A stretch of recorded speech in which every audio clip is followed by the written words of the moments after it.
يسبح لله ما في السماوات وما في الأرض الملك القدوس العزيز الحكيم هو الذي بعث في الأميين رسولا منهم يتلو عليهم آياته ويزكيهم ويعلمهم الكتاب والحكمة وإن كانوا من قبل لفي ضلال مبين وآخرين منهم لما يلحقوا بهم وهو العزيز الحكيم ذلك فضل الله يؤتي من يشاء والله ذو الفضل العظيم مثل الذين حملوا التوراة ثم لم يحملوها كمثل الحمار يحمل أسفارا بئس مثل القوم الذين كذبوا بآيات الله والله لا يهدي القوم الظالمين قل يا أيها الذين هادوا إن زعمتم أنكم أولياء لله من دون الناس فتمنوا الموت إن كنتم صادقين ولا يتمنونه أبدا بما قدمت أيديهم والله ولي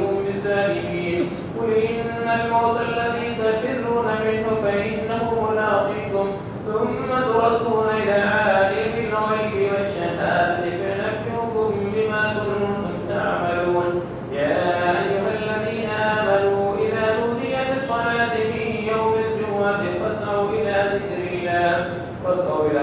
الله وذروا البيع ذلكم خير لكم إن كنتم تعلمون فإذا قضيت الصلاة فانتشروا في الأرض وابتغوا من فضل الله واذكروا الله كثيرا لعلكم تفلحون وإذا رأوا تجارة